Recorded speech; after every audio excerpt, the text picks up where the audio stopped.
Bagaimana pendapat Anda tentang theory of underdevelopment, dan berikan satu contoh antara perbandingan negara Indonesia dan salah satu negara maju. Theory of underdevelopment atau teori keterbelakangan mengasumsikan bahwa negara-negara berkembang memaksakan diri untuk mencapai kemajuan dengan melakukan modernisasi, walaupun sebenarnya tidak akan dapat sepenuhnya mengikuti perkembangan pembangunan negara-negara maju, sehingga menimbulkan adanya ketergantungan dan keterbelakangan dari negara-negara berkembang. Menurut saya, negara-negara berkembang tidak akan dapat sepenuhnya mengikuti perkembangan negara-negara maju karena memiliki kesejarahan yang berbeda atau kolonialisme, memiliki kebijakan yang berbeda, keadaan masyarakat yang berbeda, dan memiliki pendapatan per kapita yang berbeda. Pendapatan per kapita di negara maju lebih tinggi dengan angka kemiskinan dan di situ juga terdapat angka kemiskinan yang rendah. Sedangkan di negara berkembang, pendapatan per kapitanya rendah dengan tingkat kemiskinan yang tinggi. Contohnya dalam hal pengangguran. Di negara maju seperti Swedia, masyarakat yang tidak memiliki pekerjaan atau pengangguran digaji atau diberi tunjangan agar membiayai hidupnya. Karena di Swedia tidak banyak masyarakat yang menganggur, sedangkan di Indonesia tingkat pengangguran tinggi dan sulit diatasi pemerintah. Indonesia memiliki pendapatan per kapita yang rendah dan jumlah masyarakat yang menganggur banyak hingga tidak memungkinkan bagi pemerintah untuk memberikan tunjangan secara penuh kepada masyarakat yang menganggur. 2. Indonesia adalah negara dengan jumlah penduduk terbanyak keempat di dunia, dan itu menjadi tantangan bagi negara kita. Bagaimana pemerintah pusat maupun pemerintah daerah bisa menghadapi dan mengatasi tantangan tersebut? Berikan minimal 5 contoh kasus baik di pemerintah pusat maupun di NTT. Penduduk suatu negara menjadi faktor terpenting dan dalam melaksanakan pembangunan. Penduduk di Indonesia yang mencapai 273 juta jiwa menjadikan Indonesia menjadi negara dengan penduduk terbanyak keempat di dunia. Ini mengakibatkan Indonesia mengalami berbagai permasalahan seperti: yang pertama, pemerintah mengalami kesulitan dalam menjamin terpenuhnya kebutuhan hidup masyarakat, dan kedua, terbatasnya kesediaan lapangan kerja, sarana dan prasarana, kesehatan, serta fasilitas sosial lainnya. Pemerintah harus mengambil tindakan agar dapat mengatasi masalah penduduk ini. Ada beberapa upaya yang harus dilakukan pemerintah, yaitu: yang pertama, pengurangan pertumbuhan penduduk. Salah satu cara yang dilakukan oleh pemerintah Indonesia adalah berlakukannya program keluarga berencana atau KB.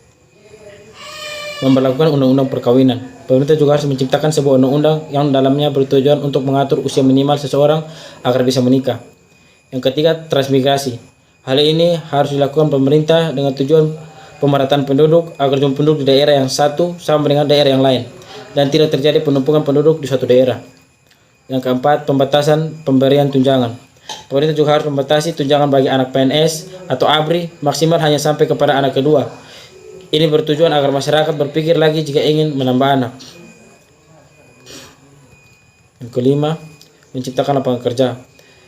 Ini bertujuan agar semua penduduk dapat memiliki pekerjaan untuk mampu membiayai hidupnya. Kebijakan dan upaya yang dilakukan pemerintah Provinsi Nusa Tenggara Timur dalam hal mengatasi masalah kependudukan umumnya melanjutkan dari yang dilakukan pemerintah pusat seperti yang telah saya jelaskan sebelumnya. Nomor 3, jelaskan minimal 5 permasalahan yang dialami Indonesia menyangkut pertumbuhan ekonomi, kemiskinan, dan distribusi pendapat. 5 permasalahan ekonomi di Indonesia merupakan bagian dari materi lengkap tentang ekonomi mikro, ekonomi makro, dan kebijakan ekonomi. Permasalahan ekonomi yang terjadi di suatu negara dapat memperlambat laju pertumbuhan ekonomi. Di Indonesia, permasalahan ekonomi dapat menghambat terwujudnya dan kesejahteraan masyarakat. Beberapa permasalahan ekonomi Indonesia sebagai berikut. Yang pertama, rendahnya pertumbuhan ekonomi. Pertumbuhan ekonomi di suatu negara merupakan salah satu indikasi yang dapat digunakan untuk mengukur keberhasilan pembangunan negara tersebut. Pertumbuhan ekonomi dapat dilihat melalui tingkat produksi barang dan jasa yang dapat dihasilkan dalam 1 tahun. Pertumbuhan ekonomi negara berkembang seperti Indonesia sering terkendala masalah modal dan investasi. Indonesia masih bergantung pada modal dan investasi dari pihak asing untuk menunjang kegiatan ekonominya. Lambatnya pertumbuhan ekonomi juga dipengaruhi naiknya harga minyak dunia. Kenaikan harga minyak dunia merupakan akibat langkanya minyak mentah. Kelangkaan disebabkan menipisnya cadangan minyak serta terhambatnya distribusi minyak. Kenaikan harga minyak menyebabkan harga barang pokok lain ikut naik. Akibatnya daya beli masyarakat menjadi berkurang dan terjadi penurunan kegiatan ekonomi masyarakat. Yang kedua, kemiskinan merupakan keadaan masyarakat yang tidak mampu memenuhi kebutuhan hidupnya. Kebutuhan hidup meliputi makanan, pakaian, dan tempat tinggal, pendidikan, dan kesehatan. Kemiskinan sebagai akibat berkurangnya pendapatan masyarakat secara real, masyarakat mengalami penurunan daya beli barang-barang kebutuhan pokok secara umum. Akibatnya masyarakat tidak dapat hidup secara layak sehingga taraf hidupnya menurun. Berdasarkan data BPS bulan Maret 2012, jumlah penduduk yang berada dalam garis kemiskinan berjumlah sekitar 29,13 juta orang. Jumlah ini berkurang sebanyak 0,89 juta dari periode yang sama tahun sebelumnya. Menurunnya kemiskinan ditunjang adanya penurunan harga komoditas makanan sedikit lebih besar dibandingkan peran komoditas bukan makanan. Yang ketiga, pengangguran secara umum. Pengangguran diartikan sebagai angkatan kerja yang tidak bekerja. Pengangguran merupakan rantai masalah yang dapat menimbulkan beberapa permasalahan pada suatu negara. Pengangguran disebabkan jumlah angkatan kerja yang tidak seimbang dengan jumlah lapangan pekerjaan atau kesempatan kerja. Akibatnya, banyak angkatan kerja yang tidak dapat terserap dalam lapangan pekerjaan sehingga menimbulkan pengangguran. Berdasarkan data Badan Pusat Statistik, jumlah angkatan kerja di Indonesia tahun 2012 mencapai 110,4 juta jiwa. Sementara itu, jumlah pengangguran pada bulan Februari 2012 sebanyak 7,61 juta jiwa, turun dari tahun sebelumnya sebanyak 7,7 juta jiwa. Hal ini diharapkan sebagai indikasi yang baik mengenai perbaikan keadaan tenaga kerjaan di Indonesia. Untuk mencapai harapan tersebut, pemerintah perlu mengusahakan kebijakan di bidang ketenaga kerjaan, misalnya perbaikan kualitas tenaga kerja atau sumber daya manusia, menciptakan lapangan pekerjaan, mendorong tumbuhnya investasi dan modal, menyediakan informasi lapangan pekerjaan, serta memberikan pelatihan dan keterampilan bagi tenaga kerja.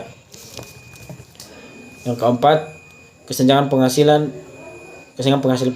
digunakan masyarakat untuk memenuhi berbagai kebutuhannya. Dalam masyarakat, untuk memenuhi berbagai kebutuhannya, terdapat kelompok masyarakat dengan penghasilan tinggi dan kelompok masyarakat dengan penghasilan rendah. Masyarakat yang memiliki penghasilan tinggi mampu memenuhi kebutuhan hidupnya, mulai dari kebutuhan primer, sekunder, hingga tersier. Sementara itu, kelompok masyarakat yang memiliki penghasilan rendah tidak mampu memenuhi kebutuhan hidupnya, meskipun kebutuhan yang paling dasar. Perbedaan kelompok masyarakat dengan penghasilan tertentu menimbulkan permasalahan kesenjangan penghasilan. Oleh karena itu, diperlukannya peran pemerintah dalam memeratakan penyaluran distribusi pendapatan. Hal ini dilakukan untuk meratakan kemampuan masyarakat dalam menikmati hasil pembangunan. Selain itu, upaya pemerintah dalam meratakan penghasilan bertujuan untuk mengurangi kesenjangan dan kecemburuan sosial masyarakat. 5. Inflasi berdasarkan data BPS. Inflasi Indonesia pada tahun 2011 sebesar 3,79%. Inflasi yang terjadi di Indonesia disebabkan tingginya permintaan agregat, sementara permintaan barang dan jasa tidak diimbangi dengan kemampuan produksi dan kenaikan biaya produksi. Inflasi ditandai oleh kenaikan harga barang dan jasa secara keseluruhan. Hal ini akan menimbulkan penurunan daya beli masyarakat terhadap barang dan jasa. Inflasi berdampak pada lesunya kegiatan perekonomian, kurangnya kepercayaan masyarakat terhadap kinerja pemerintah, melemahnya nilai rupiah, dan ketidakstabilan perekonomian negara. Berdasarkan sumbernya, inflasi dapat digolongkan menjadi dua, yaitu inflasi tarikan pemerintah dan inflasi dorongan biaya. Bagaimana kesempatan kerja di Indonesia dan Nusa Tenggara Timur? Sebutkan dan berikan contoh serta alasan. Kesempatan kerja adalah suatu keadaan yang menggambarkan ketersediaan lapangan pekerjaan di masyarakat. Badan Pusat Statistik mencatat tingkat kesempatan kerja secara nasional sebesar 93,74% pada Februari 2021. Angkanya naik dari Agustus 2020 yang sebesar 90,93%. Seiring dengan kenaikan tersebut, tingkat pengangguran terbuka di Indonesia menurun. Ini menandakan lapangan kerja akan semakin terbuka lebar ke depannya. Kementerian Ketenagakerjaan sendiri telah melakukan sejumlah program untuk memperluas kesempatan kerja selama pandemi virus corona atau COVID-19. Tiga di antaranya adalah kegiatan pelatihan kepada masyarakat atau PKM. Yang kedua, teknologi tepat guna atau TTG, dan pengembangan kompetensi masyarakat lewat Balai Latihan Kerja atau BLK. Di Nusa Tenggara Timur, kesempatan kerja paling banyak di sektor pertanian dan paling sedikit di sektor informasi dan komunikasi. Di tengah masa pandemi COVID-19 yang sudah berlangsung selama 2 tahun ini, sektor pertanian di wilayah Nusa Tenggara Timur pertumbuhan ekonomi sangat positif dengan menunjukkan kinerja yang membanggakan. Ketika sektor pertanian tumbuh positif, itu berarti pertanian ini adalah masa depan kita, karena meski di masa pandemi setiap orang sangat membutuhkan produk pertanian. Karena itu pertanian di Nusa Tenggara Timur harus dijadikan pegangan dalam mendukung sektor pangan dan pariwisata Nusa Tenggara Timur. Sektor pertanian ini bisa mendukung semua bidang,